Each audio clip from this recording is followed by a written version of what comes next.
quand même commencer par quelque chose qui, pour moi, qui suis dans ce pays depuis 4 ans, m'a beaucoup frappé, me frappe beaucoup aujourd'hui, c'est la résilience de ce pays. Avoir le choc qu'ont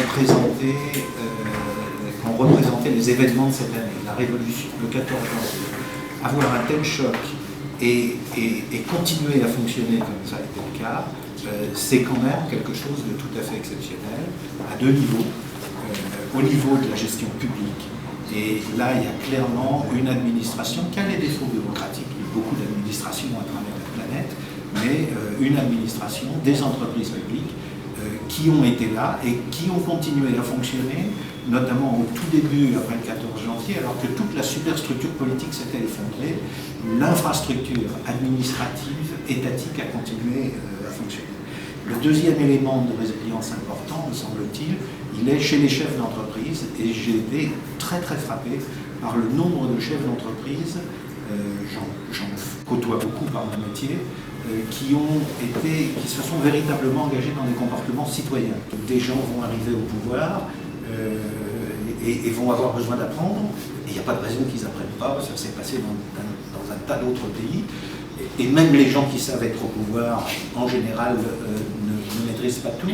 Peut-être qu'un schéma, surtout quand je vois la qualité de vos analyses, des hommes qui sont autour de cette table, peut-être qu'un schéma du type de celui de notre Conseil d'analyse économique en France, qui est ce think tank auprès de la primature, auprès de Matignon, où il y a une quarantaine d'économistes, de grosses têtes, de gens d'experts, qui éclairent le gouvernement. Le gouvernement peut leur poser des questions ou ils peuvent se saisir de questions, ils font des rapports, ils font des études, ils font des propositions, ensuite le gouvernement en fait ce qu'il veut. Mais je vois dans un mécanisme de ce type-là à la fois un outil de pédagogie qui peut être utile et un outil d'éclairage de la décision publique. Et puis je voudrais terminer par un dernier point parce que ça a été évoqué tout à l'heure. Je voudrais terminer par un dernier point qui me paraît particulièrement dangereux aujourd'hui. C'est le discours que l'on entend sur la dette et sur la dette extérieure. Il y a un article qui a été publié la semaine dernière dans African Manager qui rend compte d'une interview du responsable de la campagne pour l'annulation de la dette tunisienne, et qui dans cette interview dit j'ai discuté avec les 3 partis qui vont faire partie de la coalition et ils sont d'accord avec moi.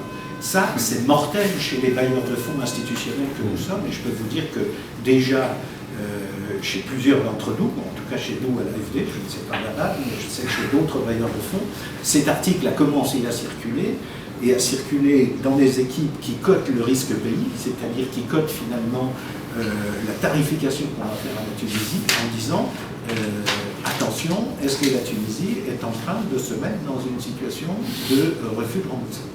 Et là, il y a un risque considérable de ce côté-là. Parce que